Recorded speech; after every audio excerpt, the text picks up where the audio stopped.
24 TV. Toko toujours Kande Zalaka. C'est Lola. À défaut. Chers amis internautes, nous revoici encore avec Eric Mwamba du Grand Journal, cette collaboration que nous avons dit écotique à la caca. Alors aujourd'hui nous parlerons du Congo et bonjour Eric Mwamba. Bonjour. Nous avons enchaîné et ces derniers temps je pense que nos internautes nous attendent toujours. Hein? Il y a l'abondance de l'actualité, on n'a pas de choix. Voilà, aujourd'hui on parlera, là on va parler plus de cette négociation de face à face ou négociation directe entre le gouvernement congolais et le M23 et AFC, c'est-à-dire Fachi des vrais. Sans nous leur poser la question spécialiste qui est Eric Mwamba, Fachi finira par partir en Angola parce que c'est déjà annoncé par la presse angolaise. Le 28, ce sera le 28, le 18 mars, le 18 mars, le 18 mars, oui. Ah, 18 mars. Le 18 mars. Le 18 mars, oui. Oui. Le 18 mars en 2025. Alors, la grande question d'abord, c'est est-ce que Félix Tshisekedi sera lui-même en face des M23 et AFC, c'est-à-dire en face des Nanga? Non, puisque ici il s'agit d'un chef d'État en fonction et les représentants d'un groupe rebelle, mais que ces chefs d'État et son gouvernement ont qualifié du groupe terroriste. C'est-à-dire, je ne vois pas l'éventualité d'un Félix Tshisekedi assis en face de Corneille Nangaa ou d'autres représentants du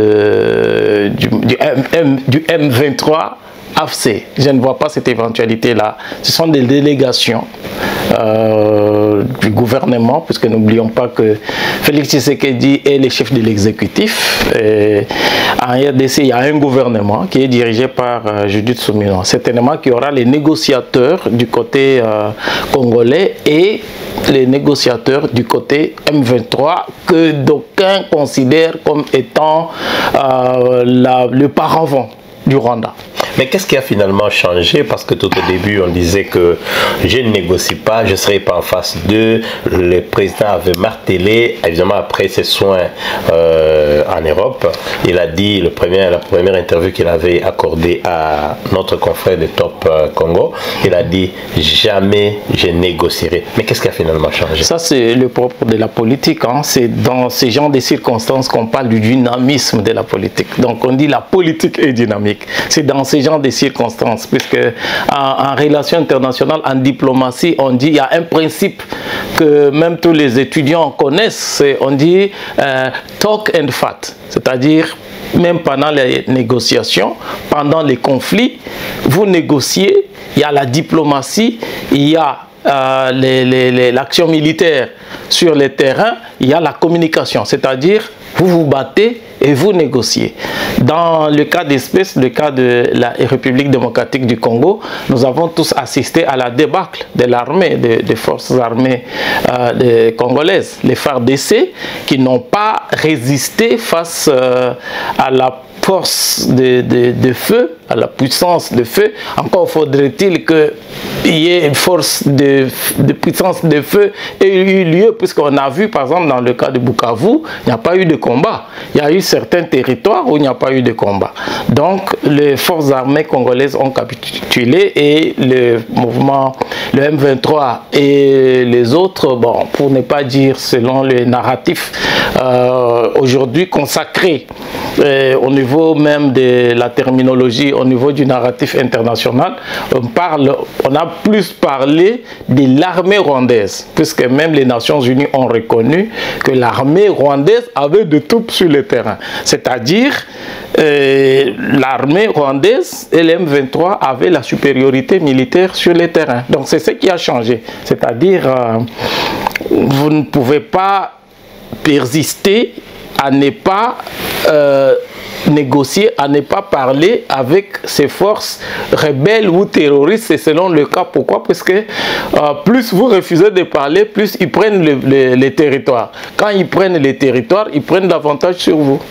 Alors, avant d'entrer dans le vif du sujet, comment vous trouvez cette communication qui, la primauté, vient plus des Angolais et d'autres chaînes périphériques, mais pas directement de la République démocratique du Congo où on tergiverse? C'est comme si il y a quelque chose qui se cache ou qui ne se dit pas, qui n'a pas de nom. En fait, cher Denis, je te dis que la RDC n'est pas un pays d'information. Et dans le cas de cette guerre, il n'y a pas eu une politique communicationnelle. Donc, je parle d'une politique communicationnelle, stratégique et opérationnelle. On n'a pas eu cette politique, puisque les gens ont confondu que lorsqu'on parle de la communication, il s'agit d'un ministre de communication qui parle. Non, la communication va au-delà de la parole du porte-parole du gouvernement. Donc on devrait mettre en place toute une politique communicationnelle qui implique aussi bien les médias, les experts, les spécialistes des questions militaires, les spécialistes des infrastructures, les spécialistes de la communication, puisque n'oublions pas que la débâcle de Goma et au sud Kivu et au nord Kivu, c'est aussi lié à l'absence des infrastructures. Donc, on devait avoir des experts, puisque, comme on dit en sociologie, les phénomènes sociaux sont totaux et globaux. C'est-à-dire que dans cette guerre, il y a eu plusieurs phénomènes, il y a eu plusieurs choses qui ont participé à la pérennité de cette guerre sur le terrain. Donc, ce qui s'est passé, par exemple, le chef de l'État est allé en Ouganda, pour être précis, répondre définitivement à votre question. Le chef d'État a fait une visite éclair en Ouganda. Il est rentré, puisque après son entrevue avec son homologue angolais, Lorenzo, il n'y a pas eu de communication. Le chef de l'État est rentré, mais après, on a entendu des journalistes pro, donc les médias pro-Rwanda, pro-M23, qui parlaient, qui ont annoncé de manière informelle que le président Fachi a accepté de négocier directement avec le M23. Et plus tard, la présidence angolaise a fait un communiqué. Moi, je pense que c'est une grosse erreur, puisque la guerre est aussi communicationnelle. Ouais. C'est-à-dire le gouvernement de la RDC, ou si vous voulez la présidence congolaise, devait prendre l'initiative en matière de communication. Après la rencontre entre les deux chefs d'État, Tshisekedi et Lorenzo, la présidence congolaise devait prendre l'initiative de convoquer un point de presse, par exemple à travers la porte-parole du chef de l'État ou un autre officiel de la présidence ou du gouvernement pour annoncer, pour être le premier à annoncer en présentant des raisons qui ont fait que le président de la République, compte tenu de X, Y raisons, par exemple en tenant compte du salut du peuple, qui est la loi suprême, comme il l'avait si bien dit, il ne veut pas peut-être qu'il y ait carnage, comme ce qu'on a vu à Goma, par exemple. Le chef de l'État a accepté de revenir sur sa décision pour parler au M23 et à d'autres. Et malheureusement, ils ont laissé l'initiative de l'information, donc ça leur a échappé. Moi, ce que je considère comme étant une erreur de stratégie en matière de communication. Le président Kagame, le président rwandais, qui lui, ce dernier temps, communique un peu beaucoup. Qu'est-ce que vous pensez de son attitude quand il dit, lui sera en face, il va négocier avec Fachi pour dire que son gouvernement va négocier avec le gouvernement congolais, tout simplement après les négociations de M23 et AFC. Qu'est-ce que vous pensez de cette attitude? Bon, je pense que les États voisins comme la RDC et le Rwanda sont toujours tenus à se parler au nom de ce qu'on appelle le principe du bon voisinage.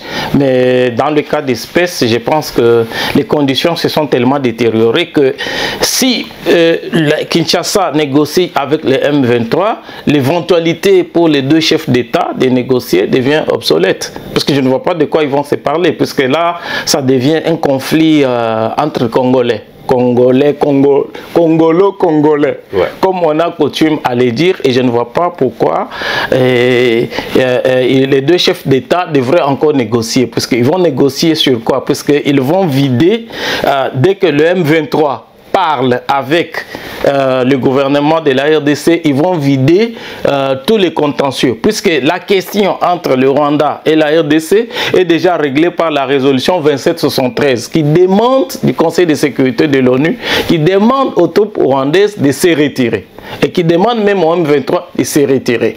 Mais je pense que tu vas me demander pourquoi ils négocient alors qu'il y a l'existence de cette... sûrement. Je crois que c'est de là. Donc de Bunagana jusqu'à Bukavu, oui. M23 et FAFC, évidemment aidés par l'armée rwandaise, ils ont occupé des territoires congolais. Maintenant, il y a eu résolution que vous évoquez, 2773, et il y a des sanctions qui, comme on a dit dans l'émission précédente, on a dit il y a eu des pluies de sanctions, mais tout ça, ça ne suffisait pas. Et pourquoi nous devons encore, pourquoi il doit y avoir encore négociation? Puisque ici, il y a deux choses qu'il faut prendre en compte. Premièrement, les sanctions ici, par exemple le cas de la résolution 2773, j'ai toujours dit qu'elle a la valeur juridique, elle a la valeur d'un jugement si nous étions dans un tribunal normal. Mais nous savons tous qu'il y a le temps où on prend les résolutions et le temps où on les applique. Donc ça prend du temps. Et entre-temps, l'action militaire se déroule sur le terrain. Donc si vous n'avez pas l'équilibre des forces sur le terrain, il y a une partie qui prendra le dessus sur l'autre partie. Dans les cas d'espèce, c'est les M23 et l'armée rwandaise ont pris le dessus sur Kinshasa, tout simplement, puisqu'il y a eu la débâcle de l'armée congolaise. Maintenant, la RDC avait la possibilité de renverser l'équilibre de force sur le terrain si elle avait utilisé la population. Or, là, on a vu aussi que le pays, le gouvernement a eu des difficultés à mobiliser la population pour des raisons que nous ignorons. Voilà. Donc, en fait, ces négociations-là trouvent leur sens à partir de là. Mais maintenant, quels sont les avantages? C'est-à-dire les avantages du côté congolais. On commence par les avantages du côté congolais, bien sûr. Les deux, on verra les avantages des deux côtés. Mais quels sont les avantages des Congolais à aller à cette négociation? Parce que finalement, on peut dire aussi non. Mais c'est un classique aussi. On sait que un gouvernement, un État qui est attaqué par un mouvement insurrectionnel, un mouvement rebelle, a deux possibilités. Soit vous matez le mouvement, la rébellion, bon, ils ne veulent pas parler de la rébellion, ils parlent de terrorisme, oui, vous les matez, vous mettez fin, c'est-à-dire puisque l'État a l'obligation d'assurer le maintien et le rétablissement de l'ordre public et garantir l'intégrité territoriale de son pays. Faute de le faire, vous négociez. Vous n'avez pas une troisième possibilité. Et dans le cas d'espèce, la RDC n'a pas été en mesure de mater les M23 qui continuent d'ailleurs à conquérir des territoires. D'où la seule possibilité qui reste, c'est de négocier, puisque les sanctions et les résolutions prennent du temps à s'exécuter. Et encore qu'elles ne vont pas s'exécuter automatiquement. Il faut équilibrer les forces sur le terrain pour exiger leur application. Donc, dans le cas d'espèce, l'État est obligé de négocier. Voilà. Donc c'est ça l'avantage que le Congolais... L'avantage, c'est ça. Oui. Ils sont obligés de négocier puisqu'ils n'ont pas été à mesure de mater. C'est pas un avantage. C'est une obligation. Mais si on veut parler des avantages, par exemple, quels sont les avantages que l'État congolais pourrait avoir? Il n'y a pas de visibilité en ce qui concerne les revendications des M23. Quelles sont les revendications des M23? Donc, la question de les entendre. Qu'est-ce que les M23 demandent? Ils se battent pour quoi? On n'a pas de motifs valables sur le plan politique. Ils disent que c'est les frustrations internes. Avec, oui, mais quand on regarde la cartographie des territoires qu'ils occupent sur le terrain, on voit qu'ils s'orientent plus vers les territoires miniers, vers les zones minières. C'est-à-dire, quand on regarde, puisqu'ils disent qu'ils sont à la recherche de FDLR et ils veulent protéger les Banyamulenge. Mais on ne les voit pas aller vers, on connaît là où se trouvent les Banyamulenge. On ne les voit pas aller du côté de Banyamulenge pour former la ceinture autour de Banyamulenge. On ne les voit pas aller aller du côté des FDLR pour capturer les FDLR, mais on les voit beaucoup plus orientés vers les zones minières. Donc on peut comprendre que les discours, il y a un décalage entre les discours politiques, c'est-à-dire les revendications de sécurité et de poursuite des FDLR, et le comportement sur le terrain qui est beaucoup plus intéressé par l'exploitation des ressources minières. Donc du coup, cela mettra aussi les M23 en difficulté lors des négociations, puisqu'il y a des médiateurs. Les médiateurs de l'Union africaine, puisque même la résolution 2773 a parlé aussi, reconnaît le rôle des médiateurs africains. C'est-à-dire que les M23 aura du mal à expliquer pourquoi il se bat. Et du coup, nous tombons sur les avantages. Donc, quels sont les avantages de M23 et AFC? Parce qu'ils peuvent courir un risque d'être peut-être arrêtés là-bas ou finalement manquer à dire comme vous le dites. Alors, dis-moi, quel avantage c'est un véritable problème. Et puis, aussi maintenant... Est-ce qu'ils ont un avantage, eux? L'avantage qu'ils ont aujourd'hui, c'est qu'ils occupent des territoires. Ils occupent des territoires. Ils ont réussi à transformer les forces de défense et de sécurité du pays en leurs propres forces, par contrainte, puisque ces forces n'avaient pas d'autre choix que de faire allégeance au M23. AFC. Ça, c'est l'avantage qu'ils ont. Mais il y a un problème. Moi, je suis un peu dubitatif, puisque je me demande même s'ils viendront. Puisque, n'oubliez pas que les leaders du M23, par exemple, quelqu'un comme Kone Nanga, ou je crois Bissima aussi, ils ont été condamnés à mort par la justice congolaise. Leurs biens ont été confisqués. Alors je me demande si, avec ces condamnations à mort, ils vont venir aux négociations avec les risques d'être capturés.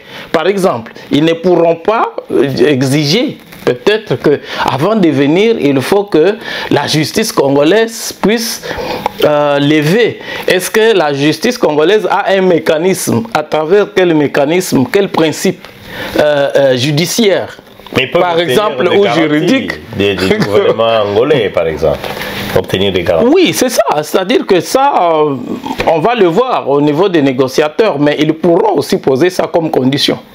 Ils pourront aussi poser ça comme condition, puisqu'ils sont poursuivis et condamnés à mort. Et il y a même leurs têtes sont mises à prix à coût de millions de dollars par la justice congolaise, notamment à travers le ministère de la Justice. Donc ça, c'est personnellement, ça me pousse un peu à me poser des questions. Qu'est-ce qui va se passer? Est-ce qu'ils vont venir? Ils ne vont pas venir. Et si on prend aussi un cas de jurisprudence, par exemple, cher Denis, n'oubliez pas que le Rwanda, dans cette sous-région, il n'y a que 2 chefs d'État. Si on met à part Denis Sassou Nguesso, puisque dans le parcours de Denis Sassou Nguesso, il y a eu une période où il a perdu les élections face à Pascal Lissouba. Pendant, je crois, 5 ans, une période de 5 ans, il n'était pas président. Mais il n'y a que 2 chefs d'État, Paul Kagame et Museveni, qui sont au pouvoir depuis plusieurs années. Tous les autres chefs d'État, si tu prends au niveau de l'AEC, au niveau de la SADC, tous les chefs d'État sont de nouveaux. C'est-à-dire Kagame et Museveni, ils savent, ils connaissent les arcanes, ils maîtrisent bien les méandres de la politique sous-régionale. Donc ils savent ce qu'ils font. Et là, ça me pousse à rappeler que le président Abiyarimana, lorsque son avion était abattu, il est revenu des négociations d'Arusha avec le même Paul Kagame. Il est revenu d'Arusha. Il n'est pas arrivé à la maison, son avion a été abattu en 1994 et c'est ce qui a déclenché le génocide. Et ils ont pris le pouvoir. Un autre fait, toujours pour rappeler les circonstances dans lesquelles se déroulent les négociations, c'est en 96-97, avec la progression de l'AFDEL, toujours soutenue par le Rwanda et l'Ouganda. Dans une certaine mesure, il y a eu le Tenika 1, mais il devait y avoir le Tenika 2. Laurent Désiré Mobutu est allé, ils ont eu le premier round de négociations sous la médiation de l'Afrique du Sud, Nelson Mandela, mais le deuxième round de négociations n'ont pas eu lieu. Le président Mobutu s'est déplacé au large des Pointes-Noires, sur les bateaux sud-africains des guerres, le Tenika. Mais Laurent Désiré Kabila n'est pas venu, puisque entre le premier rang des négociations et le deuxième rang des négociations, ils ont pris Kisangani. Donc, ils ont pris l'avantage. Donc, ils ont pris Kisangani qui était le verrou pour descendre sur les Katanga. Donc, ayant eu l'avantage militaire sur le terrain, Laurent Désiré Kabila ne s'est pas présenté et du coup, Kinshasa a perdu le pouvoir. Donc, oui, je vois comment vous êtes en train de voir comment ça met dans vos projections en tant qu'expert. Ouais. L'issue de tout ça, à la fin des négociations, qu'est-ce que vous pensez pourrait advenir? Puisqu'il y a un peu aussi une autre difficulté, cher Denis, c'est que Paul Kagame a réussi, puisque lorsque, je crois, Goma est tombé, et que les militaires sud-africains ont été tués, l'Afrique du Sud s'est mise en colère. La SADC s'est mise en colère et Paul Kagame, ayant compris que la SADC pesait plus que l'AEC, en tant que politicien chevronné qui maîtrise, comme je venais de le dire, les arcanes de la politique sous-régionale, il a phagocyté la SADC. Donc c'est lui, Paul Kagame, à son initiative, qui a eu un sommet commun entre l'AEC et la SADC. Et désormais, vous allez voir que même la résolution 2773 fait référence à la résolution de l'AEC SADC. Ça, c'est à l'avantage de Paul Kagame, c'est à l'avantage de M23. Puisque désormais, on ne pourra plus rien faire sans associer la SADC, l'AEC et la SADC. Or, comme j'insiste sur le fait que lui, il maîtrise ce qu'il fait, puisqu'il fait ça depuis plus de 30 ans. Avec l'aide de Museveni. Ils font ça depuis plus de 30 ans. Donc ça, ils ont dit ils vont fusionner le processus de Luanda et celui de Nairobi. Ce qui est dans la pratique, je ne vois pas comment ils vont faire ça, puisque les deux processus n'ont pas les mêmes agendas. Je ne vois pas comment ils vont faire ça. Tu vois, tout ça, ça crée un peu de manque de visibilité, ça crée un peu de difficultés au niveau de la faisabilité, même des négociations, et ça peut, si Kinshasa ne fait pas attention, donner l'avantage au M23 de continuer à conquérir des territoires. Et comme nous l'avons dit dans notre émission précédente, on constate de plus en plus que pour les derniers territoires du Sud Kivu qui sont tombés sous l'escarcelle du M23, on constate de moins en moins l'absence de l'armée rwandaise. C'est-à-dire, le Rwanda retire ses troupes en catimini pour tropicaliser le M23. Donc le M23 reste à 100% un mouvement purement congolais qui pourra revendiquer de négocier avec le gouvernement de la RDC puisqu'ils sont des Congolais. Et comme ils ont gonflé leurs effectifs, ils ont de l'argent des territoires qu'ils occupent, puisqu'ils n'occupent que des territoires miniers, ils peuvent avoir désormais la possibilité de faire face à l'armée congolaise qui n'existe plus, puisque je vois il y a certains experts aujourd'hui parlent de l'absence d'une armée dissuasive. Mais moi je trouve que parler d'une armée dissuasive dans le cas de la RDC constitue une certaine hyperbole. Moi, je parlais de l'absence de l'armée, tout simplement. C'est-à-dire que, puisque pour parler d'une armée dissuasive, il faut d'abord que cette armée existe. Or, on constate qu'aujourd'hui, même lorsqu'il y a des résistances, on parle de Wazalendo qui résistent face au M23, mais on ne parle plus de FARDC au sud Kivu et au nord Kivu. Ça veut dire qu'il y a l'absence de l'armée. Et finalement, qu'est-ce que vous pensez de l'issue de tout ça, comme j'ai dit? Vous pensez qu'il y aura des négociations qui pourraient peut-être nous rappeler les 1+3 ou Oui, vous faites bien d'évoquer ces cas, puisque en 2001, 2002, lorsque Joseph Kabila arrive au pouvoir, le pays était occupé à 3/4 par le groupe armé, les groupes rebelles. Vous avez le RCD, qui est l'ancêtre du M23 actuel, qui est occupé depuis le Kivu jusqu'au Kasaï. une partie du Kasaï était entre les mains du RCD, et vous avez de l'autre côté aussi à l'Équateur le MLC de Jean-Pierre Bemba. Je crois qu'il y avait un troisième groupe dont j'oublie les noms. C'est-à-dire que le pays était occupé à 3/4 par le mouvement rebelle, mais ça n'a pas empêché le gouvernement de Kinshasa de négocier et de trouver la formule qu'on avait trouvée à l'époque, un président et 3 chefs d'État et 3 vice-présidents.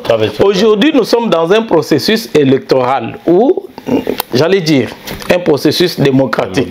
Où vous avez un chef d'État élu, vous avez eu les élections en 2018, où un chef d'État issu de l'opposition qui est venu au pouvoir, qui a pour la première fois depuis plus de 60 ans, qui a permis au pays de sortir du cycle des chefs d'État, soit venant de la rébellion ou de l'armée. Pour la première fois, on a eu ce qu'on a appelé la passation de pouvoir civilisé. Civilisé, oui. Et on a 2 chefs d'État, l'un ancien et l'autre en cours, qui sont en vie dans le pays. C'est une première. Après, il y a eu deuxième round d'élection, puisque lui, selon la Constitution, il avait le droit de se représenter. Ouais. Il s'est représenté et il a été réélu. C'est-à-dire que je pense que il ne faut pas donner un mauvais exemple pour donner la prime aux personnes qui prennent des armes, telles qu'on les voit.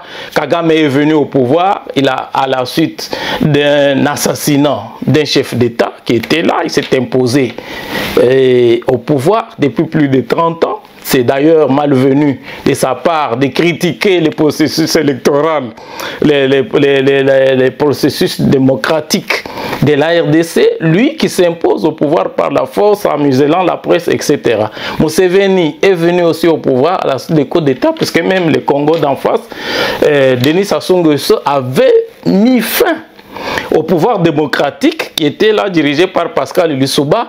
En Centrafrique, c'est la même chose. Donc, on a un pays, le plus grand pays du point de vue de la superficie et du point de vue du potentiel démographique de la population, et même des ressources, un pays qui peut jouer un rôle positif sur le plan du développement du continent africain, mais on a des personnes, d'autres chefs d'État qui décident de mettre fin.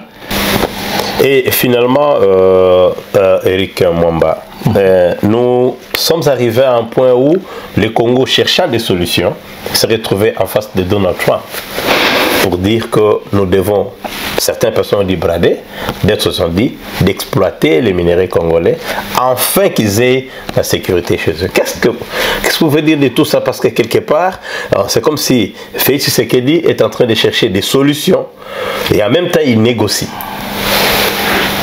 Alors, comment vous trouvez ces deux aspects? Comment ça va se marier? Parce que quelque part, il s'est dit que le deux, bon, je négocie, mais en même temps, je cherche la sécurité de l'autre côté chez l'oncle Sam. Oui, mais ça c'est un classique, c'est-à-dire qu'on a toujours insisté dans cette émission que les États n'ont pas d'amis, ils n'ont que d'intérêt. C'est-à-dire si Félix Tshisekedi va voir les Américains, il doit leur apporter, il doit leur proposer quelque chose. Et la RDC propose des minéraux. Sauf que si il faut espérer avoir un accord avec les Américains pour contrer le M23 et l'armée rwandaise sur le terrain, surtout le M23, moi je suis dubitatif tout simplement puisque le processus de mise en place d'un accord peut prendre du temps. Ça c'est le premier élément. Le deuxième élément, ces minéraux sont entre les mains d'autres protagonistes. Ils sont entre les mains des Chinois. N'oublions pas, cher Denis, qu'il y a quelques années, ces minéraux étaient beaucoup plus exploités par les Américains qui l'ont, puisque les entreprises chinoises sont en quelque sorte aussi les entreprises américaines. Je l'ai déjà dit dans cette émission. C'est-à-dire que vous avez Tenkefungurume Manning, par exemple, qui est la plus grosse mine de cobalt qui appartenait aux Américains et qui appartient aujourd'hui aux Chinois. Donc les Américains l'ont cédé aux Chinois. Maintenant, je suis en train de me poser la question, comment le ménage va se faire avec le retour des Américains qui trouvent les Chinois qui occupent déjà ce terrain. Parce qu'il faut savoir que la Chine fournit 40% de la production mondiale de cobalt, donc 80% provient de la RDC. Donc c'est la Chine aujourd'hui qui est le maître de minerais de la RDC. Comment ça va se passer? Puisque c'est comme si vous amenez deux géants s'affronter sur votre territoire. Puisque j'ai appris qu'il y a aussi l'Inde, il y a d'autres protagonistes. Puisque il y a même des Russes. Même les Australiens avaient des mines là-bas. Même les Canadiens, ils avaient des mines là-bas. Et toutes ces mines ont été achetées par la Chine qui est devenue le maître. Puisque tout simplement aussi, ça se comprend. De mon point de vue, puisque la plupart des entreprises qui sont en Chine sont des entreprises américaines. Donc, c'est possible que Félix Tshisekedi propose les minéraux contre la sécurité, mais cela risque de prendre du temps. Ça va risquer de prendre le temps. Mais finalement, pour finir, qu'est-ce que Grand Journal a prévu dans son éditorial pour cette semaine qui va commencer? Mais la seule armée alternative que la RDC a à sa disposition aujourd'hui, c'est la population. Sauf que je constate qu'il y a une sorte de frilosité dans la manière de mobiliser. Donc il faut mettre... J'ai vu une dame, hein, pasteur Kabasele, Joël Kabasele, le 8 mars. Cette dame, j'ai essayé de comparer la manière dont la première ministre est allée lancer la campagne Congo Téléma. C'était un peu... Parce que la première ministre n'était même pas capable de dire « je lance la campagne ». Elle lisait même une petite formule et ça s'est passé dans la salle. J'ai vu Patrick Mouyaya qui se comporte vraiment comme un enfant qui a faim. Alors que quand vous regardez Joël Kabasele, par exemple, la dame pasteur qui parle du Congo avec fougue, on a besoin de gens musclés, hein, qui sont capables de mobiliser. Je pense que Martin Fayulu peut le faire aussi bien avec sa danse, voilà. Avec sa danse légendaire. C'est comme ça que nous finissons notre émission aujourd'hui. Merci, amis internautes, d'avoir été patient avec nous. Merci, Eric Mwamba.